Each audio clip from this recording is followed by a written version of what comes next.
Après la mort tragique de Lady Diana, ses deux enfants, les princes Harry et William, ont hérité d'un impressionnant héritage.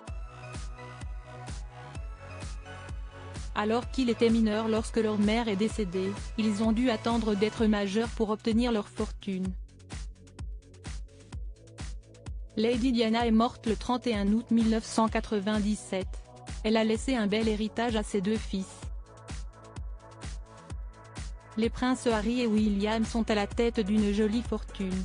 Le 31 août 1997, Lady Diana perdait la vie dans un terrible accident de la route en plein cœur de Paris.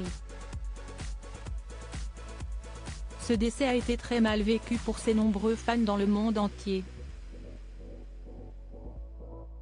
Au Royaume-Uni, ils s'étaient immédiatement réunis en nombre devant les grilles de Buckingham Palace pour y déposer des fleurs et pleurer sa mort. Elle laissait derrière elle ses deux enfants, les princes William et Harry.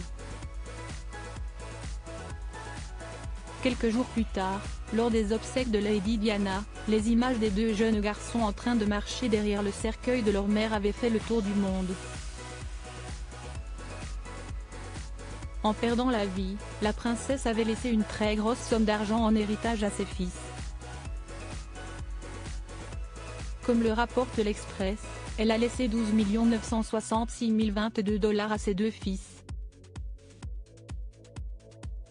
Cette somme a été réduite à 8 502 330 $ après les droits de succession. Cet argent provenait principalement de ce que Lady Diana avait obtenu lors de son divorce avec le prince Charles, aujourd'hui devenu Charles III, le roi d'Angleterre. Il y avait des actions, des bijoux, de l'argent liquide ou encore des objets personnels du palais de Kensington. Comme ses deux fils étaient mineurs lorsqu'elle est morte, ils n'ont pas eu immédiatement accès à cette fortune. Le prince William a hérité d'une autre fortune où cet argent leur a été caché et aurait été investi par des conseillers royaux. Ainsi, aujourd'hui, cet héritage aurait grimpé pour atteindre plus de 20 millions de livres sterling lorsqu'ils sont devenus majeurs.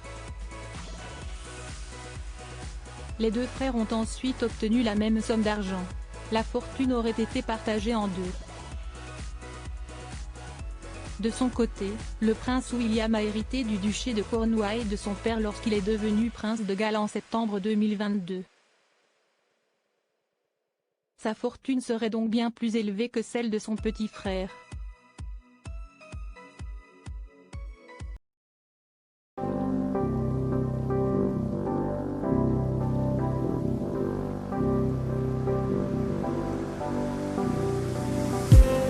I just need